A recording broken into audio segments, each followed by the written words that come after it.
Qual é o segredo mais obscuro de sua família? Quando eu era apenas um bebê, um tsunami atingiu meu país de origem, o que mexeu com o sistema de dados do terceiro mundo do governo, ou assim me disseram, e apagou o eu real da existência. Foi só quando minha mãe decidiu criar-me nos Estados Unidos da América que finalmente recebi um nome legal e um aniversário, ambos mudados no processo de mudança. Eu tinha 7 anos na época e desde então tenho vivido sob esta identidade improvisada. Mas o fato de estar escondido do governo há muito tempo me surpreende. Se você me perguntar, no entanto, ela perdeu sua chance de criar um assassino disfarçado e muito pessoal.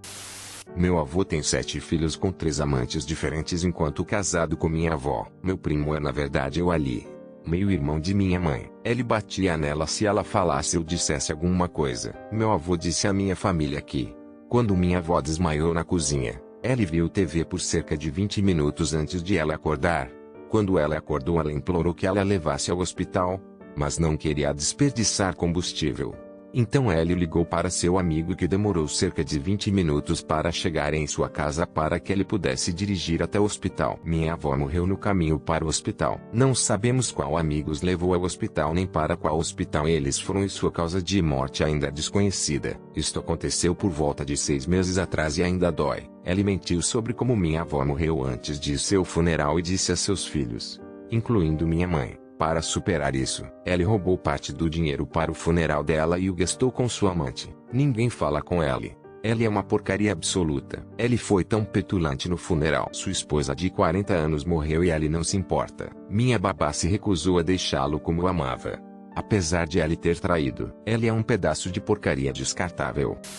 Nos anos 90/princípios 2000, meu tio escondeu uma câmera de vídeo no armário do quarto do meu primo para que ele pudesse vê-la ser trocada e vir do chuveiro e tudo mais. Ela tinha uns 13 ou 14 anos na época. Assim que ela tinha 18 anos, ela se separou e nunca mais conversou com ninguém da família, exceto sua mãe e seu irmão.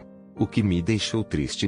Eu a amava muito e a admirava. Nunca entendi por que ela partiu até eu ficar mais velho. Minha mãe finalmente me disse o acordo quando eu continuava perguntando onde ela estava. Espero que ela esteja indo bem.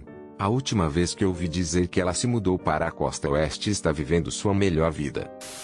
Uma vez meu padrasto gritou para minha mãe que estava procurando uma saída para o relacionamento há 10 anos. Ele não sabia que eu podia ouvir. Eu tinha 10 anos de idade na época. Passei os primeiros anos de minha vida vivendo com minha mãe e meu pai biológico. O que significa que minha mãe estava com meu padrasto pelo menos parte do tempo que ela estava com meu pai. Eles fizeram algo juntos de que meu padrasto não podia simplesmente se afastar. Anos mais tarde, na casa dos 20 anos, minha mãe estava bêbada ou drogada com analgésicos ou algo parecido e batia no meu padrasto. Eles tinham se divorciado até este ponto, e ela se referia a ele como doador de esperma. Já que isso é a única coisa que ele fez por nós, ela estava falando do meu padrasto, não do meu pai. Estou na casa dos 30 anos agora. Meu pai já faleceu. Meu padrasto está fora de cena. Minha mãe limpou a vida dela, mas eu tenho essas lembranças. Tenho quase certeza que minha mãe e meu pai se divorciaram porque ela o traiu e eu não sei ao certo quem é meu pai. Não tenho nem mesmo certeza se meu irmão é meu irmão completo. Mas o que quer que tenha acontecido naquela época, meu pai biológico sabia. E ela nunca disse nada, mas eu não tinha dúvidas em minha mente de que ela me amava. Em minha mente, ele será sempre meu pai.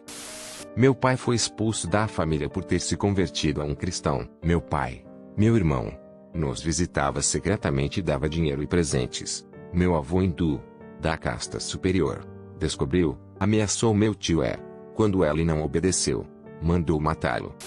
Eu sou dos Balcãs e é comum que não nos mudemos para outros países para ganhar dinheiro. Meu bisavô se mudou para a Argentina nos anos 20 e trabalhava lá em uma estação de trem. Ela estava escrevendo cartas para sua família e enviando dinheiro para sua esposa. 4 anos depois, minha bisavó recebeu uma carta dizendo que meu bisavô estava morto. Agora não sei se lhe contaram o que aconteceu com ele porque nenhum dos meus avós está vivo e meu pai não sabe muito sobre isso ou não quer falar sobre isso. Acho que é o último. A teoria era que ele foi roubado e morto. Mas ninguém sabe ao certo e como a família não tinha dinheiro ou oportunidade de trazer seu corpo para casa, não sabemos até hoje onde ele está enterrado e o que exatamente aconteceu com ele. Não é mais um segredo, mas meu pai teve câncer cerebral durante meses e não contou a ninguém, nem mesmo a sua esposa de 45 anos. Um dia, Ellie disse à minha mãe que estava voando para nossa casa de férias no outro lado do estado para fazer alguma manutenção na casa e que ficaria fora por cerca de uma semana. Na verdade, porém, Ellie foi ao hospital para remover seu tumor cerebral. Após a semana, Ellie teve alta. Foi para casa e contou a história toda à minha mãe. Quando perguntamos por que Ellie não contou a ninguém, sua resposta foi que Ellie não queria assustar ou estressar ninguém. Acho que a minha mãe quase o colocou de volta naquele hospital. Graças a Deus, tudo correu bem e Ellie ainda está livre do câncer. Sou um homem em meados dos anos 50 e nunca soube quem era meu pai. Eu tinha 27 anos quando fui visitar o homem que eu pensava ser meu pai e Ellie me disse que eu não era. Minha mãe e Ellie se divorciaram quando eu tinha 2 anos de idade e eu não tenho lembranças de ter vivido com Ellie. Eu vi uma vez quando eu estava na 4ª série em um funeral e novamente quando eu estava na 7ª série no funeral de outro membro da família. A próxima vez que o vi foi quando eu tinha 27 anos de idade e foi quando descobri que Ellie não era meu pai. Minha mãe sempre dizia coisas como se você não estivesse perdendo nada com Ellie, se alegrando por Ellie não estar em sua vida, etc. O tempo todo ela estava protegendo herself. Depois que descobri que o homem que eu pensava ser meu pai não era. Quando eu falei com minha mãe sobre isso, ela simplesmente não falava comigo sobre isso. Nenhuma palavra. Nunca. Eu nunca vi uma foto de meu pai verdadeiro. Nunca soube nem mesmo seu primeiro nome, etc. Mas aquele homem era o pai de minha irmã mais nova. Não é realmente um segredo, mas há rumores de que uma de minhas tias eutanizou minha avó, que estava morrendo de câncer de pulmão na época.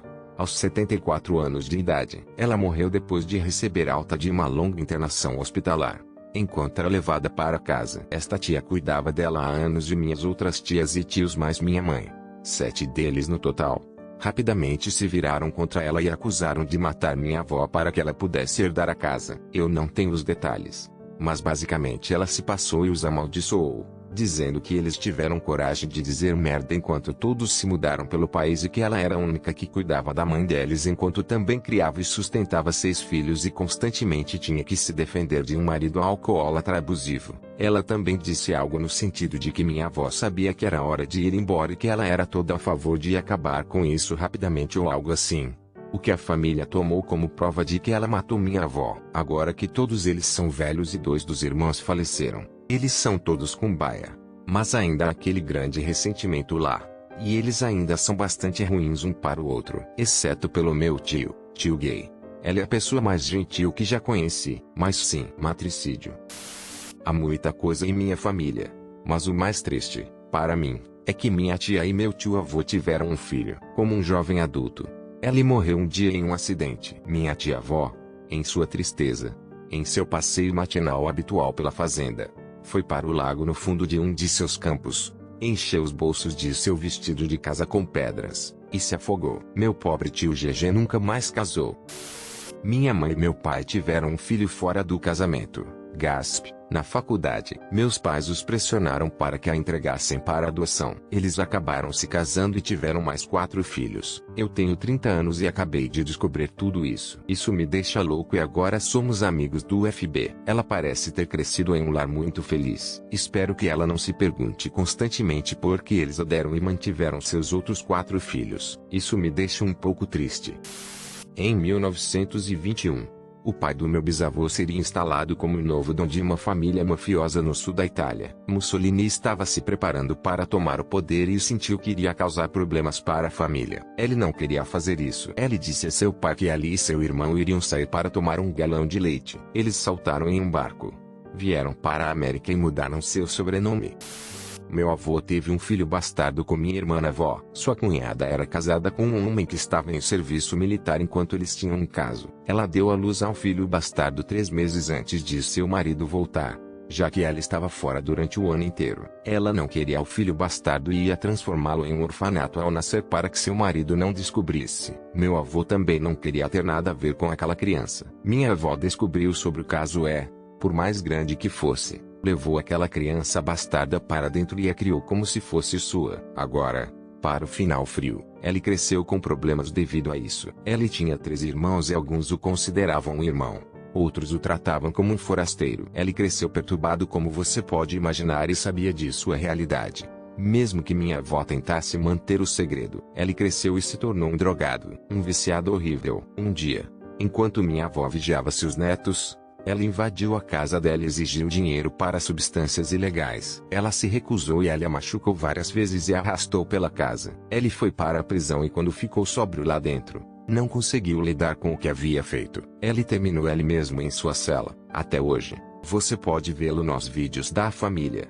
Mas meu pai e seus irmãos nunca o indicaram. Alguns parentes o tiraram de fotos de família. Eles nunca falam sobre ele. Eu era apenas uma criança quando isto aconteceu por volta dos 7 a 9 anos de idade. Eu me lembrei dele, mas pensei que só sonhava até que eu era um adolescente e o vi em um dos meus vídeos do dia. Minha irmã e minha mãe me contaram a verdade, que ele de fato era real e o que aconteceu. Foi assim que minha família manteve em segredo. Eu mesmo pensava que ele era um homem sonhado.